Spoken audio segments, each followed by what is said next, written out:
2023 is without a single doubt the year of the soul-like. We got at least 4 games whose quality and content level is similar or even superior of what From Software could do 10 years ago, and each with their own twist and personality cues that make them stand out. This video is about the latest one to launch this year, Lords of the Fallen, and is a surprise how grandiose is its vision. The outstanding part of Lords of the Fallen is the dimension and aesthetics of the world and the level design. The level design in particular has absolutely nothing to envy to any game of the genre. The areas are huge and there are lots of shortcuts and mini secrets to discover in each of them.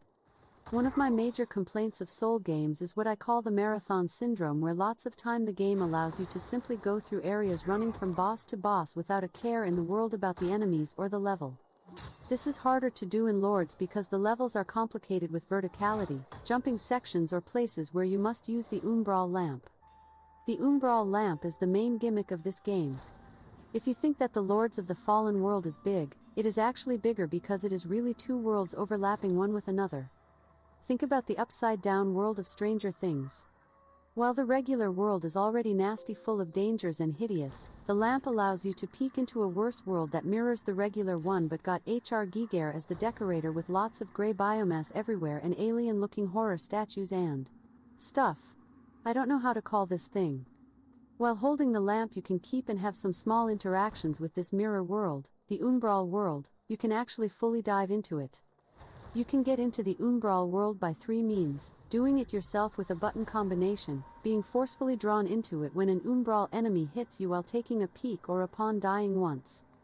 Welcome to Sekiro, lamp bearers die twice. To get a game over and go back into the last checkpoint you have indeed to die twice, things that can make things a little more forgiving than your regular Souls game. But while in the Umbral World, you will still have to face all the breathing enemies and also the normally invisible ones, so it is a lot more challenging. On top of this, the Fallen's flavor of healing potions will not fully recover you but give you some recoverable white heal you can recover by hitting enemies, but will get wiped the moment you get stuck. And as the final salt on the wound, inside this world you get a kind of clock called Dread that will be rising the more you stay in the Umbral World. Enemies will randomly spawn while you are in the Umbral World, and after a time tougher and nastier enemies will spawn. The only good thing of all this is that Dread also will increase the vigor, the name the game uses for the soul's currency for items, and leveling up, you get up to twice as much. So you can even visit the Umbral for a more risky and rewarding experience. Once in the Umbral mode you will be stuck there until you die again, rest at a checkpoint, or find a kind of creepy cadaver that upon use will basically revive you. This makes it possible to die multiple times if you are able to reach escape points before you cloak again. Lots of secrets are hidden in the Umbral World, like upgrades or special weapons, and willful diving into it is also required to advance into the game. This gives the exploration of the game an extra layer, since you don't only have to consider what you see but also what you aren't seeing. The different areas are very huge and can have multiple exit points. The game is not linear or open-ended but something in between, is not like a Dark Souls where you can end in several places for other areas, but there is branching that rewards exploration. A detail I love about the game is when reaching a new area there is always a diary that includes a couple pages guiding you about where you should go and even hint you to secrets. I have to say that the world design and exploration is no doubt the very best thing of the game and the principal selling point. If you don't enjoy exploring, getting lost and discovering secrets, and just want to plow your way from boss to boss, this is not the game for you. Now that I have described the exploration aspect of the game, let's move about the combat. The combat of Lords is designed for freedom on how do you tackle the game. Usually in Souls game there is that problem of feeling like the game is geared to be played one way or another.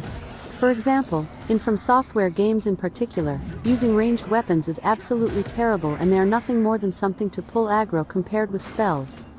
This is not the case of Lords, and ranged weapon, either bows, crossbows or throwing weapons, are awesome and very useful. They have solved the problem of the limited ammo by giving you ammo based on your agility stat that refreshes upon resting, or by using consumables. They do as much damage as melee or spells and greatly scale with stats. The only real limitation of ranged weapons is that catalysts for casting spells use the same equipment slot as ranged weapons, so you either have to decide if you want to cast spells or use weapons in the middle of a fight without going into a menu. Spells instead of ammo use mana that you also got several ways to recover. They are your usual spells of different effectivement. There are two schools of spells, one based on the Radiant stat that represent the typical holy and divine-oriented spells and the Inferno spell for fire and unholy magic. Like in Souls game, there are twists here, or there are schools of magic that require both spells. Raising either stat will give you more mana to cast more spells. For melee weapons, I find the game has both good and bad things. The really good thing is that there are a lot of weapon variants for almost every main stat combination. Doesn't matter if you are going for only strength and Inferno for example, you will find the weapon for you. There are even weapons that scale with all four main stats at once. The game allows for one-handing weapon, two-handing, or using two weapons at once. Inside a weapon class, the moveset of each stance is very varied, and there are good reasons to decide to use a usually heavy weapon one-handed.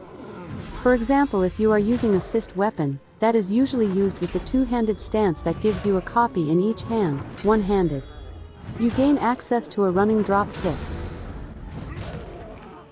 The game itself recommends you to swap stances mid-fight to adapt into the fight. Being one-handed also gives you the advantage to use shields. Shields are great, especially the Great Shield, lol. Because blocking in this game will not cause chip damage, but the damage will be converted into white health. Shields with big stability will also make enemy light attacks stagger the enemies, so is easier to hit back to recover your health. Even bosses can get staggered upon hitting your shield. And on top of this, if you guard just before an attack hits you, you will perform a parry that will diminish your block stun and deal staggering damage to the enemy. This makes the tanking gameplay very good and fun, worth using, even though the game also has very generous frames on dodges. Weapons have a good array of moves inside each stance. R2 attacks will be different if you just tap or hold the button, and also both R1S and R2S change depending if they are the first or a successive attack. There are also combination attacks that are quicker than charged attacks but last a long time, so you can be punished if you use them lightly, but are awesome on openings. All this makes combat very fun and varied. Only problem of all this is that you are maybe too powerful compared with the enemies and can use all the tools to really trivialize a lot of fights. I used my throwing weapon as a way to skip tough elite enemies, for example. On New Games Plus and beyond, the game gets a lot tougher, but the regular New Game is in the easier side. They even recently did some rebalance to make the game easier by nerfing bosses or reducing the amount of enemies in early areas. Unlike From Software games, the New Game Plus has bigger differences, including having less checkpoints in every area. When the game launched, they straight up removed all the checkpoints. They made it less radical by removing just a few, and then at the third New Game Plus removing them all.